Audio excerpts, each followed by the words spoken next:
If you work as a manufacturing facilities engineer, installing a new piece of equipment can be as complex as the machinery itself.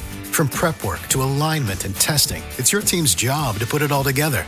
That's why it's good to have Grainger on your side. With industrial-grade products and next-day delivery, Grainger helps ensure you have everything you need close at hand through every step of the installation. Call 1-800-GRAINGER, click Grainger.com, or just stop by. Grainger, for the ones who get it done. You're listening to Zodiac Speaking, brought to you by AbJack Entertainment. Be sure to check out some of the other great true crime podcasts from this network, including The Murder in My Family, Missing Persons, Scene of the Crime, 3 Men and a Mystery, DNA ID, and All Things Crime. All of these podcasts are available for you to binge on right now, wherever you listen to podcasts. Subscribe where you're listening to this podcast so you don't miss an episode.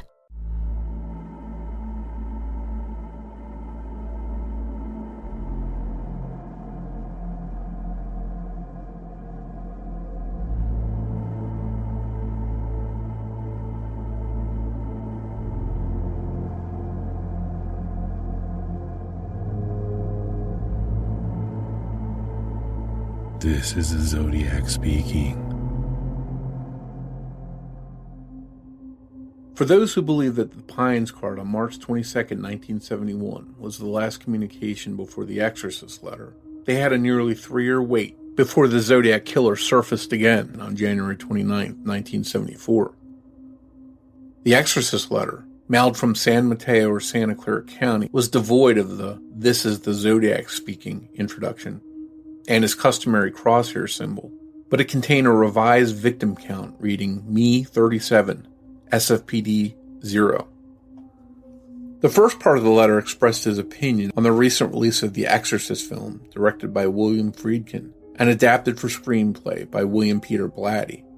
The second part of the letter quoted a verse from the Mikado's Titwillow, with the final part of the letter containing the usual threats from the Zodiac, accompanied by a series of Asian-style symbols at the foot of the page. The correspondence read, quote, "I saw and think The Exorcist was the best satirical comedy that I have ever seen. Signed, yours truly." He plunged himself into the billowy wave, and an echo arose from the suicide's grave. Titwillow, Titwillow, Titwillow. P.S. If I do not see this note in your paper, I will do something nasty, which you know I am capable of doing. The Exorcist letter was published in the San Francisco Chronicle on January 31st, 1974. But the strange Asian symbols at the bottom were whitewashed from the newspaper to distinguish between the real Zodiac and any potential impersonators or hoaxers that contacted law enforcement. The Exorcist letter was without a doubt a response to the San Francisco Chronicle article titled Weird Goings On at the Movies, authored by one-time Zodiac target Paul Avery, and published on January 11, 1974. The article detailed the audience reaction to the recently released Exorcist movie on December 26, 1973. Many people have considered the letter a form of an impending epitaph, the Zodiac ending his reign of terror by suicide. However, the threat of doing something nasty, if the letter wasn't published, appears to suggest otherwise. The perceived absence of communications from 1971 to 1974 has led to speculation that the Bay Area killer could have been incarcerated or had moved from the area during this period. It's worth considering that something stopped the Zodiac from writing during that time period, especially when you consider the Zodiac movie released by director Tom Hansen. That movie was released on April 7, 1971, followed later that year by the Don Siegel blockbuster Dirty Harry movie, starring Clint Eastwood, based on the Zodiac Killer, and released on December 23, 1971.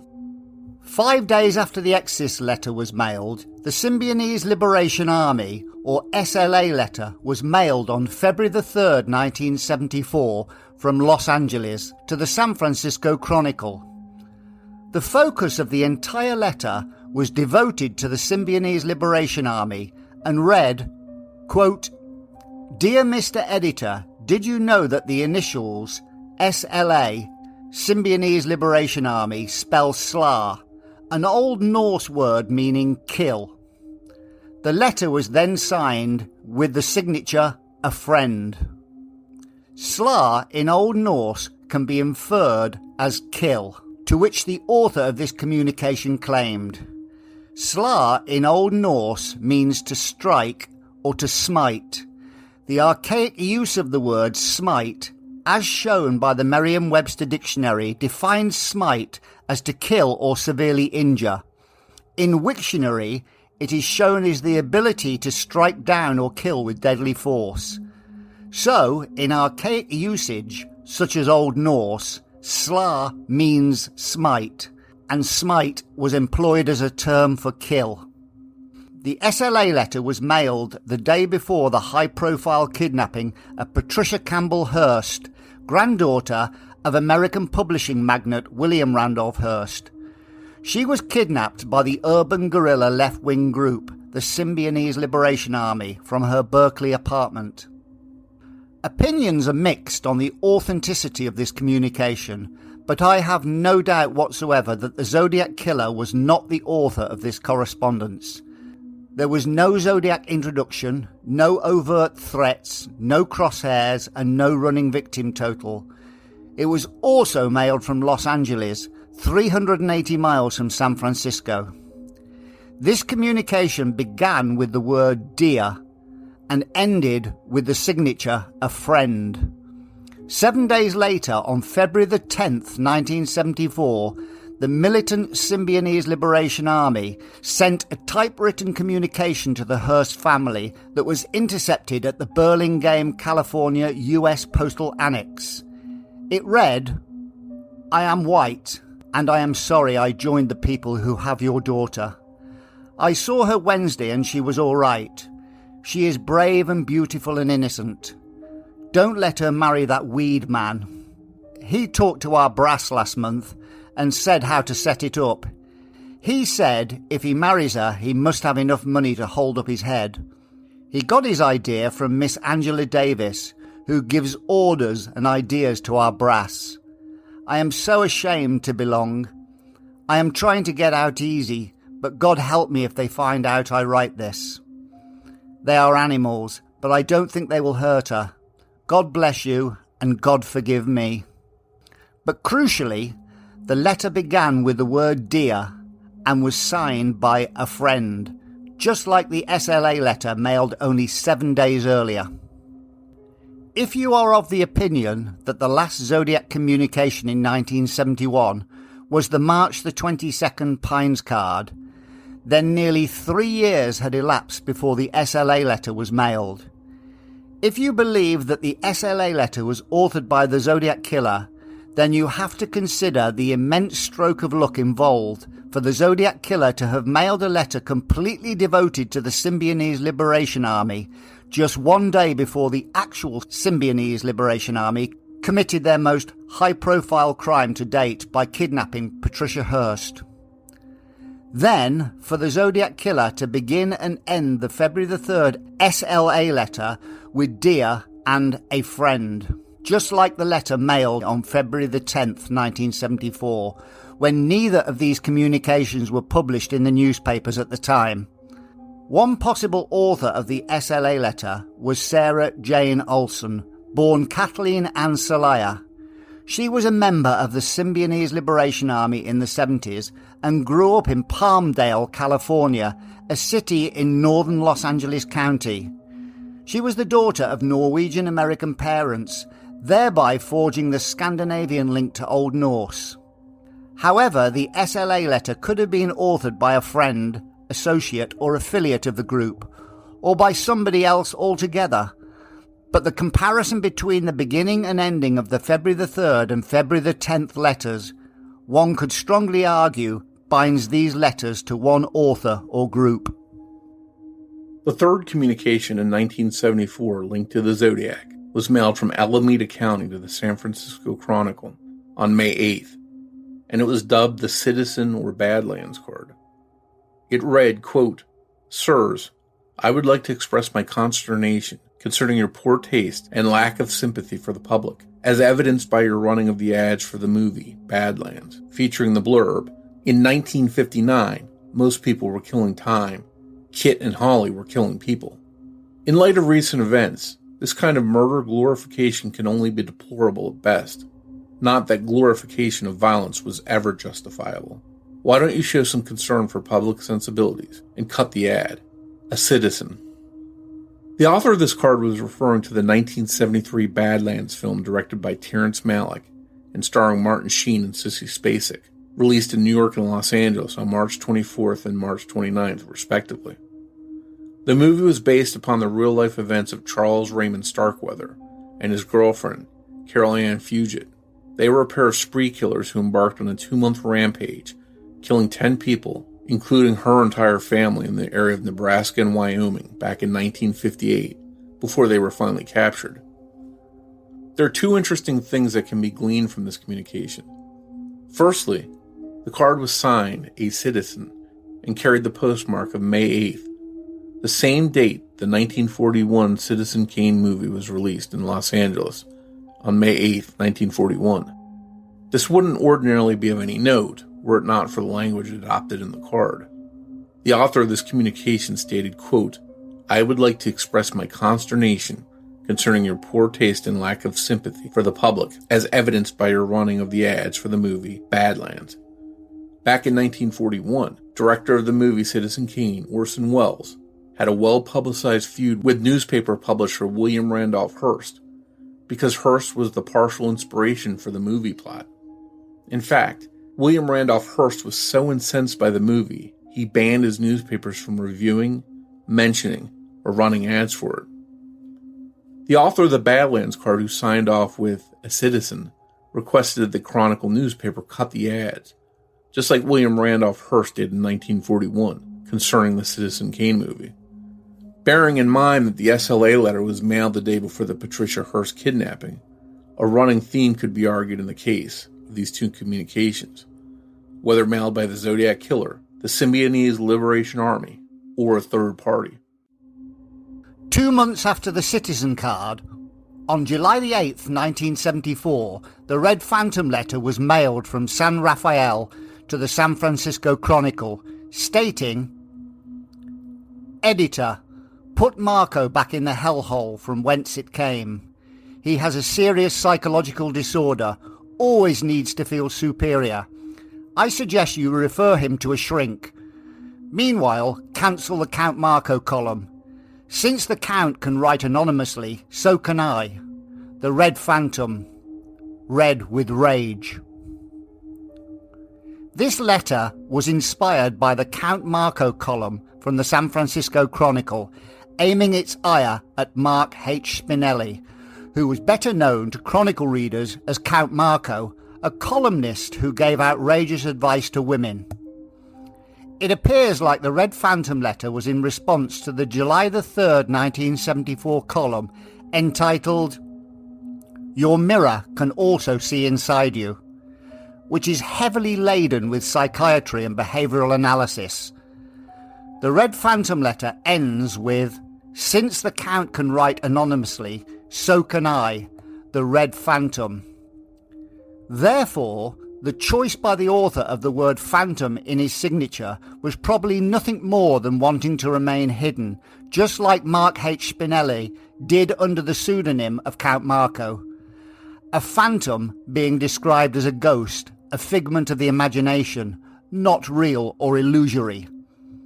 The author was simply choosing a pseudonym lacking visibility and substance. The addition of red before phantom explained perfectly by the bracketed section of red with rage placed underneath the signature. The Count Marco column had already detailed in the first paragraph that he wasn't surprised by the angry reaction when he wrote about psychiatrists and psychologists. So it's probably no surprise that the author of the San Rafael letter used the word red before phantom to express their anger or rage. The envelope is probably the most interesting aspect of this communication, because if you add tails to the letters T, F and H on the SLA envelope, it is virtually indistinguishable from the Red Phantom envelope, with identical wording and punctuation. Despite not being a strong advocate for handwriting analysis, to a high degree of confidence it can be asserted that the SLA and Red Phantom letters were written by the same author because neither envelope was published in the newspapers, thereby making their near-identical appearance more relevant. If the SLA letter was authored by the Symbionese Liberation Army or by one of their supporters, then it's with near certainty that the Red Phantom letter was too. Just past midnight on Sunday, November 2nd, 1975, a man walked up to a couple's vehicle on Monte Cresta Drive in Belmont, California, and shot 17-year-old Carlmont High School student Anthony Vincent Bruno Jr. to death. According to Police Captain George Stevenson, Bruno and his girlfriend, who was 16 years old, had parked on Monte Cresta Drive above Barclay Way in an isolated area of Western Hills when a man opened the driver's side door and, apparently without saying anything, fired the shotgun. The girl, who was not identified by police, pushed Bruno's body aside and drove the car to her home, where police were then notified. She described the assailant as white, 5'5" inches tall, and 140 pounds, and wearing an army green parka with hood.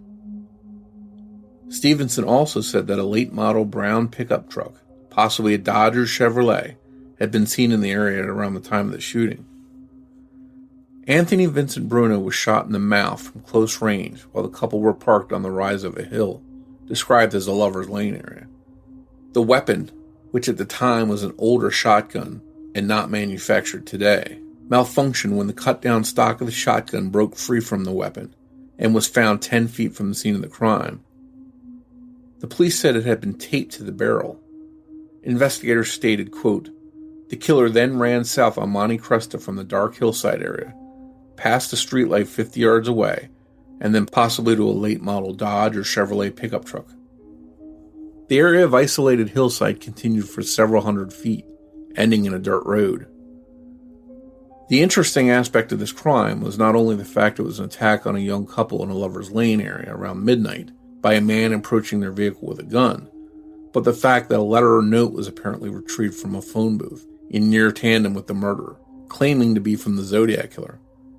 This is taken from the forum section of my website, zodiackiller.net, something that I wrote years ago. Quoting myself, I wrote the following. In a San Mateo News article dated November 14, 1975, a reporter, a man named Bob Foster, mentioned that on the night of November 3, 1975, the 11 p.m. news on channel KGO ran a story about a Zodiac letter being found in a phone booth. This is pretty interesting to me for a couple of reasons regarding the timing. First of all, because the night before on 11/2/75, a young man and his girlfriend were attacked on a Lover's Lane by a gun-wielding man. The male victim, Vincent Bruno, was killed, but his girlfriend survived. If I recall correctly, there may have been a letter and cassette tape found the same night in a phone booth not far from the attack site, from someone claiming to be Zodiac. The Bruno murder may have nothing to do with the Zodiac Killer, but its proximity to San Francisco makes this attack worthy of consideration. By 1976, newspaper articles about the Zodiac Killer were few and far between, so it was particularly noteworthy that on August the 26th, 1976, an article appeared in the San Francisco Chronicle entitled, "Tips Still Pursue Multiple Slayer." It contained the passage, quote, "With the transfer of his longtime partner, William Armstrong, to the fraud detail, Toschi is the only San Francisco detective on the case now, one of the most baffling in the history of American crime."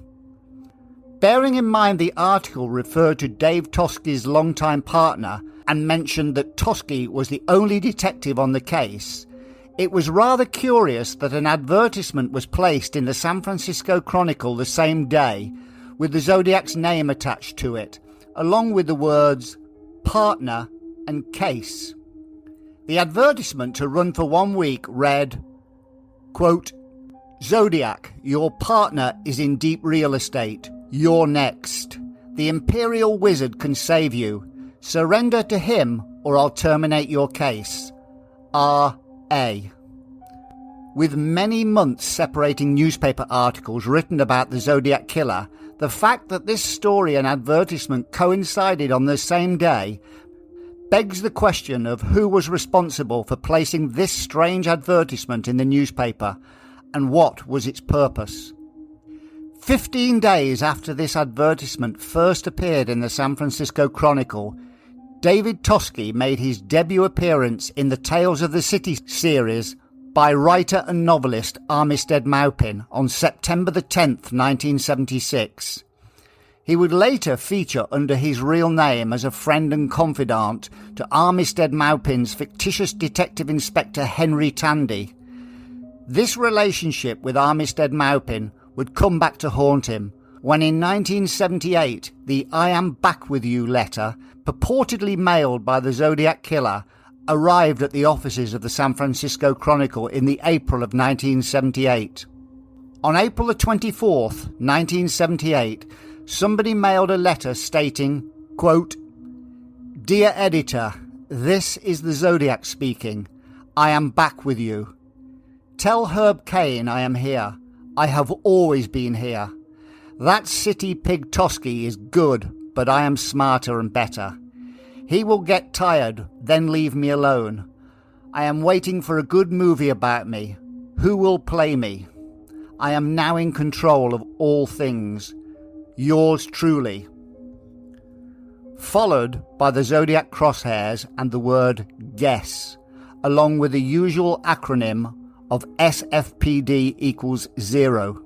Things would soon turn ugly for the revered San Francisco detective. That is where we head next in episode 12 of the Zodiac Speaking podcast.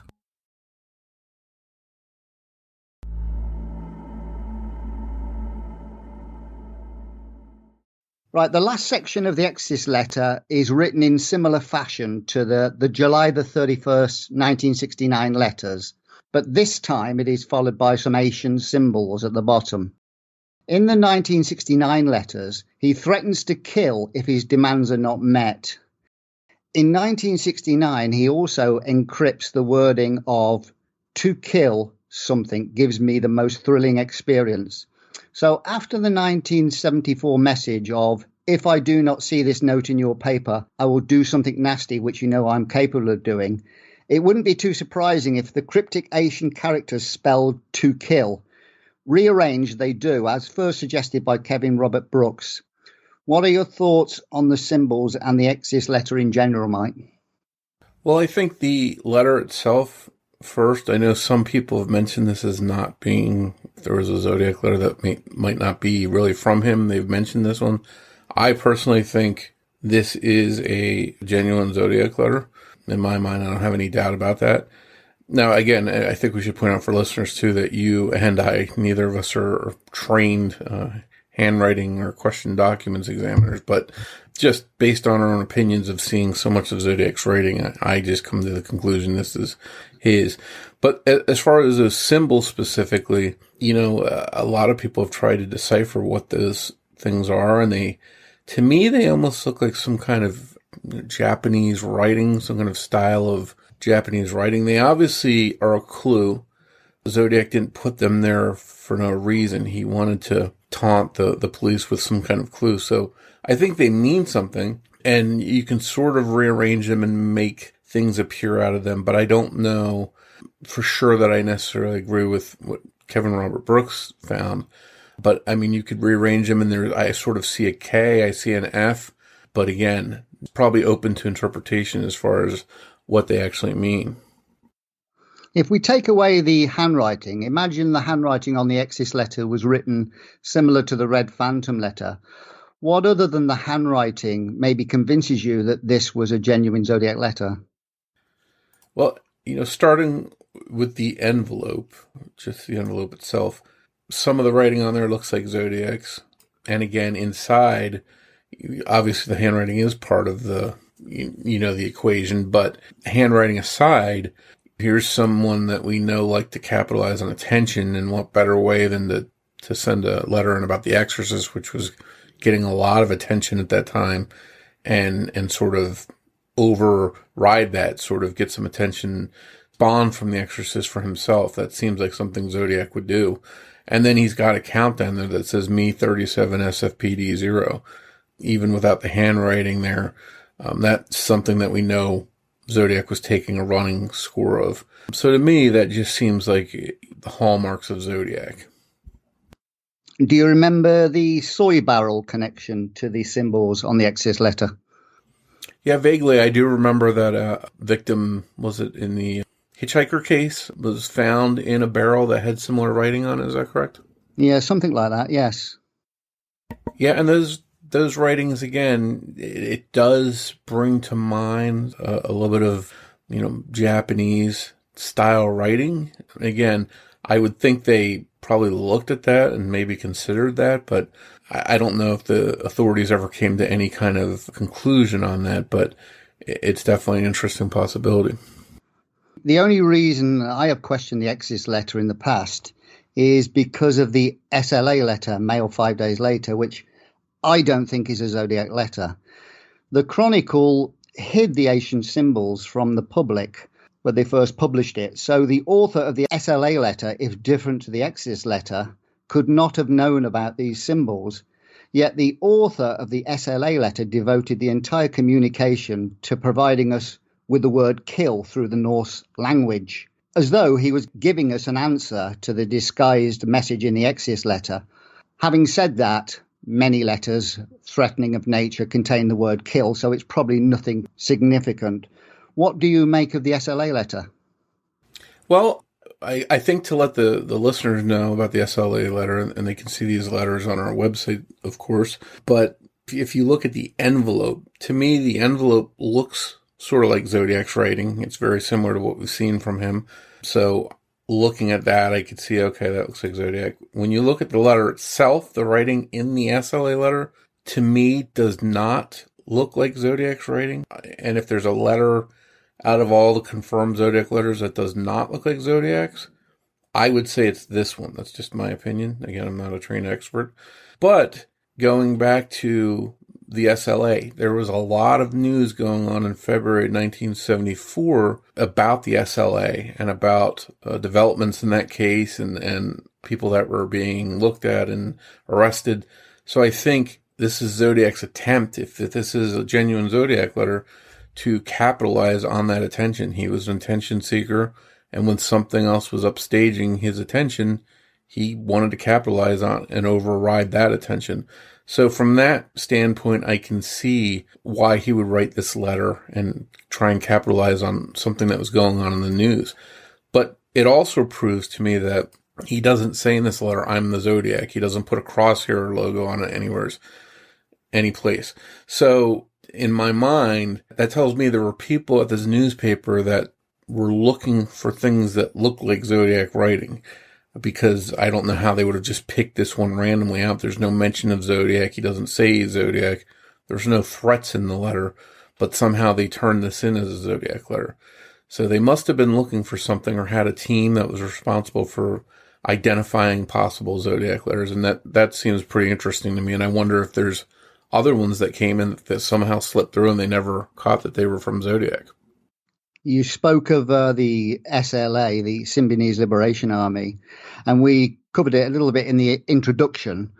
But I would like to say that, a lot of people believe the Pines card in 1971 to be the last communication from the Zodiac until the arrival of the 1974 letters.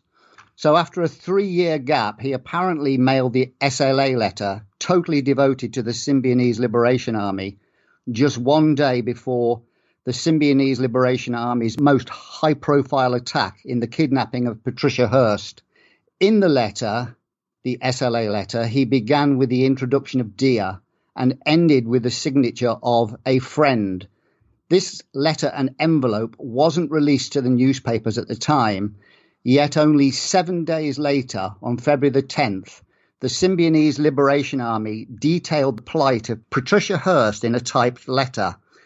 It too carried the introduction of Dear and the signature of a friend. If Zodiac was the author of the SLA letter, then this is remarkable timing, to say the least. No doubt. But again, there was some SLA news going on during that time frame, even before Patricia Hearst was kidnapped. But the timing is definitely interesting. And I think one thing we should point out about this letter is it's sort of disputed as to when it was actually mailed. It's been widely reported that it was mailed February 14th, 1974, but I think, and correct me if I'm wrong, you're a believer that it was mailed on a different date. Well, there's two FBI files that I've posted on my site, and both of them state it was mailed on February the 3rd from Los Angeles. And often authors, or most people in the Zodiac community, always refer to original source material. So considering the first two ever FBI files released on the SLA letter had it postmarked February the 3rd, I'm prepared to take that as correct. And I think I'm sort of up in the air on that. I'd like to see more documentation, because I know in the past we've seen instances where sometimes clerical errors happen and somebody puts a wrong date someplace and all of a sudden it sticks. But I think we can all agree upon that it was mailed in February 1974. I did check all the HearNap files dedicated to the Symbionese Liberation Army and Patty Hearst. There are thousands of files, and the SLA wrote in excess of 100 communications, probably more. None of the others, along with Black Power and Weather Underground or other terror groups I've looked at the time in terms of the FBI files, none of them ever held the signature "a friend," which is why I found it rather unusual. Even if the SLA letter was mailed on the 14th, we still have two communications, then only mailed 4 days apart, both signed "a friend," both concerning the Symbionese Liberation Army, or at least having material within it that points to the Symbionese Liberation Army. That's why I've always questioned the SLA letter, because neither, if these were two different authors, if the February the 3rd or the February the 14th author was Zodiac, and the February 10th letter was the Symbionese Liberation Army, which it was, neither of them would have known of either person's communications, and yet both had the signature "a friend" and both began with the word "dear." That's why I find it extremely unusual. Well, what's interesting to me, too, is that none of the 1974 Zodiac letters that are confirmed to be Zodiac letters by the experts mention the word Zodiac anyplace in them. It's almost as if he's forgotten that character or moved on from that character. So, but he's obviously writing some of the same things. He has a running score still going on. So it seems like he forgot Zodiac and left that character behind. And if he wanted attention, he could have certainly wrote Zodiac someplace on those letters to get even more attention, but they still found them and attributed them to Zodiac. I will expand on the comparison between the three latter 1974 communications in a while, and we'll chat a little more about that. But I would encourage people to type in on the search engine on my site the Phantom Zodiac letter on July the 8th. Even though I'm not a great fan of handwriting analysis, both the SLA and Red Phantom envelopes were unreleased to the public. Adding tails to the lettering on the SLA envelope makes it indistinguishable from the Red Phantom letter, in my opinion, at least identifying one author for both. What are your thoughts on the Red Phantom letter, and if it has any relationship to the Zodiac Killer whatsoever? I think the Red Phantom letter is a genuine Zodiac letter, and I think your comparison of the two looks very similar. I see the similarities on both envelopes, I should say, and the letter, the Red Phantom letter itself. To me, as I mentioned, the SLA letter writing itself doesn't look like the rest of Zodiac's writing, in my opinion. But the envelopes, when I look at the envelopes, when I look at the Red Phantom letter, I see a lot of things that to me seem like Zodiac and seem, we know he had a certain artistic streak, and that card is full of artistic stuff there. So I think they're both legitimate, both connected. Although again, the one SLA writing doesn't look like Zodiac's very much to me. Just to expand on what you said a minute ago, the SLA letter Badlands card and Red Phantom letter contained envelope address styles never before used by the Zodiac Killer. The writings over those three communications, were comprised of 150 plus words, none of which were misspelled. The letters contain no Zodiac speaking introduction, no crosshairs, and no running total. I don't think these were Zodiac. I don't think these were Zodiac on the whole, or a hoaxer. it's more likely they were misinterpreted as being from the Zodiac, possibly because of the timing of the Exorcist letter. In my opinion, there is more in these communications pointing to the Symbionese Liberation Army than the Zodiac Killer. What are your thoughts on the fact that none of these letters were misspelled? I go back to, again, some of these letters may have been his need to communicate without calling himself Zodiac, without doing some of the misspellings and things he did before. I also attribute a little bit of the difference in that writing in the fact he hasn't written letters in 3 years. So maybe he didn't write the exact same way when he thought of the addresses and put the addresses on paper. He didn't write them the way that he had done before because he just forgot how he had written them before. Maybe he had a new way of writing things since his last letter 3 years before. But for me, the experts, Sherwood Morrill, people like that, the state's experts, the FBI, they concluded that most of these are all Zodiac confirmed letters. So I just, again, even though one of them, in my opinion, doesn't look very much like Zodiac's, I sort of lean into their expertise, and I just don't see enough there that makes me question whether any of these are really not Zodiac's letters. And I think, personal level, I think he changed a little bit from that 3-year period. A suspect that I'm looking at had some life changes to where he was, in that 3-year period, got engaged, got a nice job, and started a new life. And I wonder if he still had a need to write. And when he wrote, his letters were different because his life was different. That's just my own theory.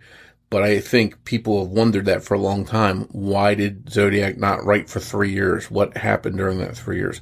Did he move? Did he go to jail? Did he get married? What happened? And to me, it shows me that something happened, something changed in his life that changed his letters. So when he reappears in 1974, we see the differences coming through in his writing. Or he wrote many letters and none of them were released to the newspapers. Yeah, or they somehow slipped through the cracks and they just weren't identified.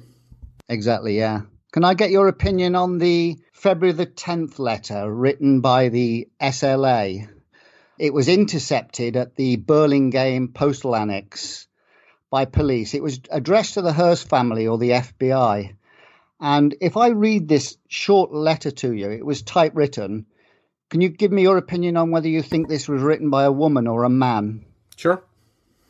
It said, "Dear Hearst family, I am white and I am sorry I joined the people who have your daughter. I saw her Wednesday and she was all right. She is brave and beautiful and innocent. Don't let her marry that weed guy. He talked to our brass last month and said how to set it up. He said if he marries her, he must have enough money to hold up his head. He got his idea from Miss Angela Davis, who gives orders and ideas to our brass. I am so ashamed to belong.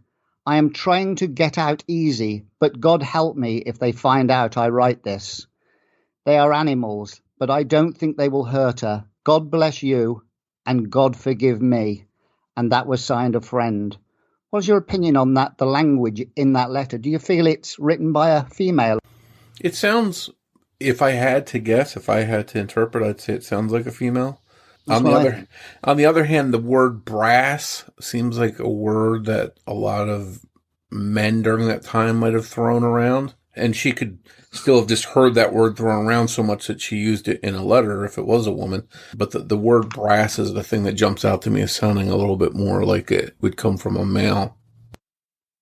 The only reason I ask that is because I believe a woman authored the SLA letter on February the 3rd, or 14th, if one believes it was the 14th.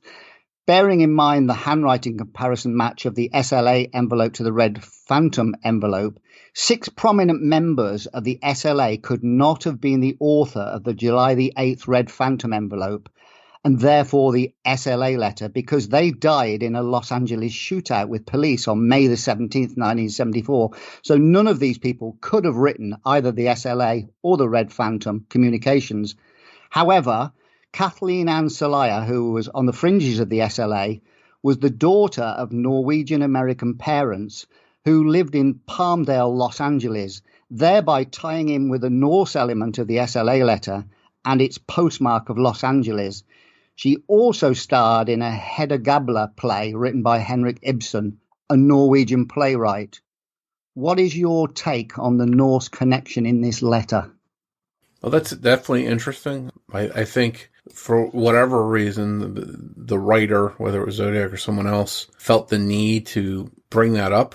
I know people with suspects that are maybe that come from that ilk or sort of latch onto this letter. If they have a suspect that's Norwegian or from that line of lineage, they latch onto this letter and say, hey, this shows that my suspect probably wrote this because he was Norwegian or whatever. It meant something to the author. There was some reason they pointed it out in the letter, but what that is would be strictly, theory on my part. Right, we'll move on from these letters now because this is something you featured heavily on your forum and you posted many articles on this subject, and that is your thoughts on the Anthony Vincent Bruno murder in Belmont, California in San Mateo. What are your thoughts on this murder? Well, that's a name that I haven't thought about in a long time, but it was interesting that you bring that up. It was a Zodiac-esque murder in the fact that a young couple was attacked seemingly randomly while parked out in an area by themselves. There were some key differences. The weapon, if I remember correctly, was a shotgun. Zodiac never used a shotgun. And the shooter was described as being very thin. Zodiac was never described as being very thin. So on that part of it, seems like it may not have any relation at all. But what was interesting was that in relation to his case, there were some writings, as I recall, and some kind of taped messages on cassette that were left in a phone booth. And it's been so long since I looked at this, but I'm sure you'll have more input on this. But this made it to the FBI, and it's in their files, and somehow got connected to the Zodiac case. Now, is this a case where the person wanted to be a copycat or wanted to blame Zodiac for these murders? And, somehow, some way there's something connected to Zodiac in this writings and these recordings that went to the FBI.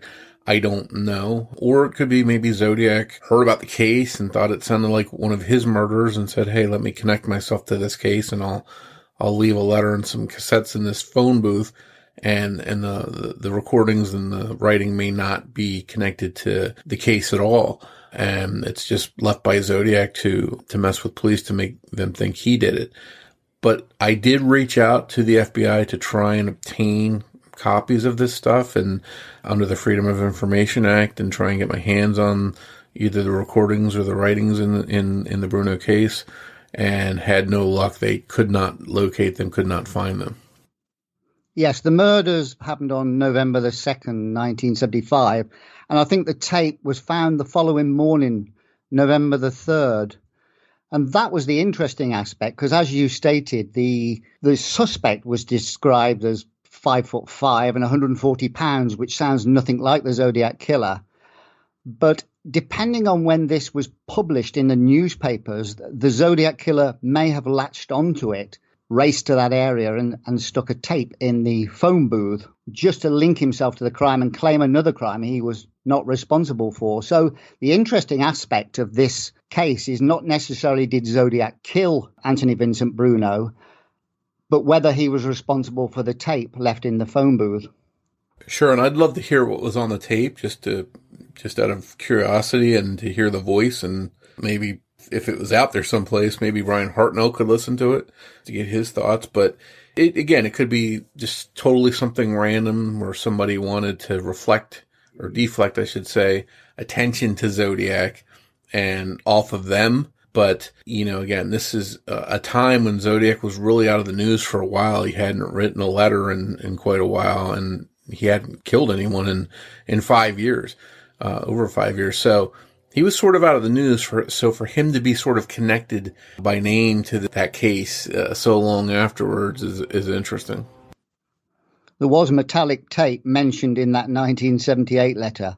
Obviously, that is a highly dubious Zodiac letter.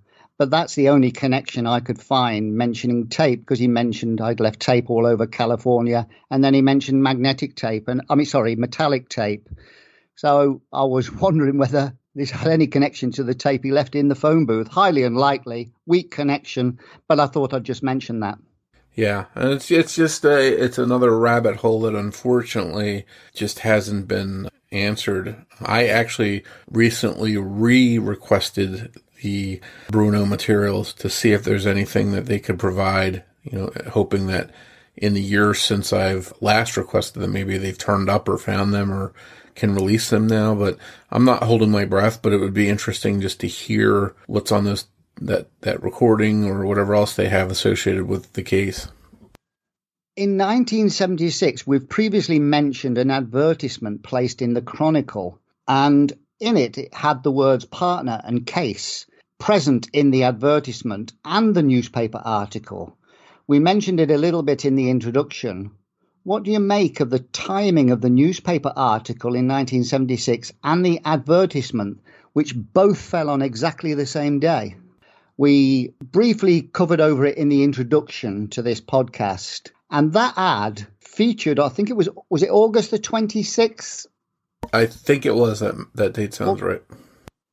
And the ad was August the 26th, and the newspaper article on the Zodiac was also August the 26th. Now, newspaper articles were scant back then about the Zodiac Killer, and yet here we had a newspaper article mentioning about Toschi was the only person on the Zodiac case at the moment, and his partner had retired, Armstrong. And yet, in the newspaper ad, it mentioned case, it mentioned partner, and these both occurred on the same day. So somebody placing an ad in a newspaper, you would think have to place it in advance of this newspaper article featuring.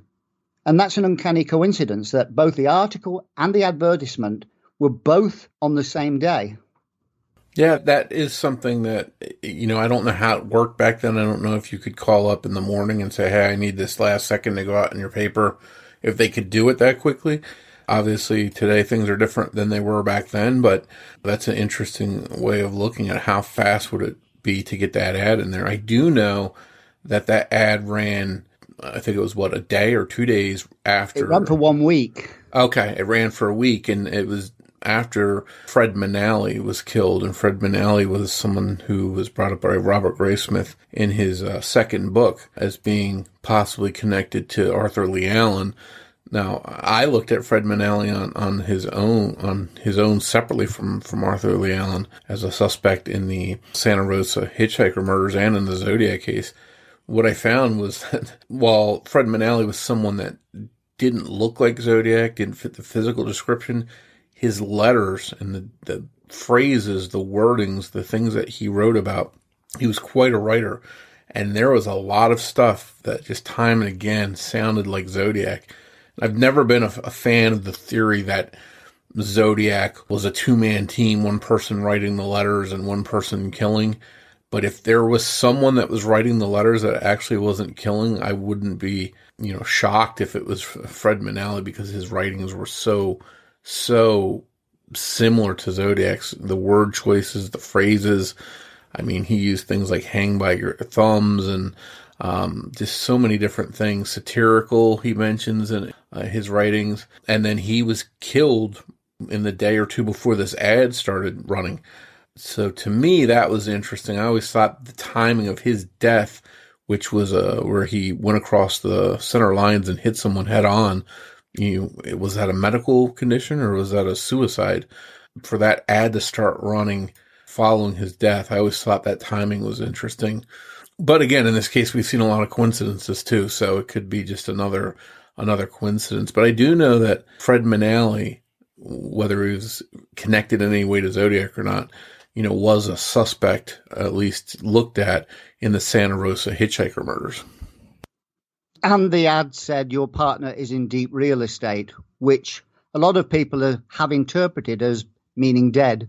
Yeah, that's what I think a lot of people really, before they even connected that to Fred Manally, said it sounded like someone's talking about someone being like 6 feet under, being in the ground, basically, or being dead.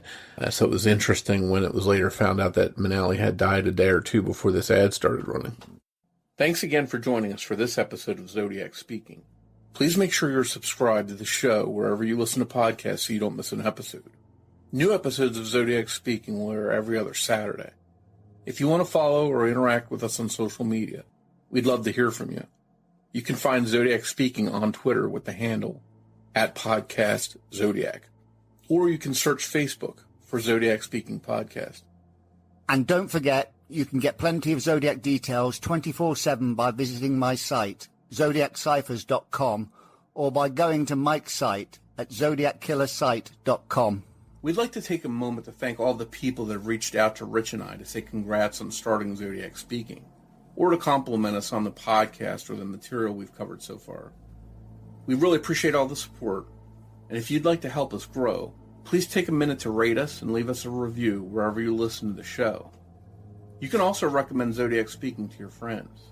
We'll be doing a special Q&A episode coming up, so if you have any questions you'd like to ask, feel free to reach out to us on social media, or you can email us questions directly at zodiacspeakingpodcast@gmail.com. As we wrap up this episode, Rich and I would like to play a preview for you for a true crime podcast we think you'll really like. It's called Reverie. Be sure to give it a listen. I'm Paige, the host of Reverie True Crime. I tell stories of helpless victims, vicious killers, predators watching their prey before they strike, survivors, petty crimes, people we think we know who do the unthinkable, and the dangers that lurk not only in the dead of night, but in plain sight and the light of day. Every once in a while, I'll also tell stories of the frightening paranormal, elusive cryptids, haunted locations, and conspiracies that may be silly or thought-provoking. You can listen to Reverie True Crime wherever you're listening to this podcast. Feel free to follow me on Twitter at Reverie Crime Pod, Facebook, Instagram, and even Tumblr at Reverie True Crime. Remember, stay safe, be aware of your surroundings at all times, and take care.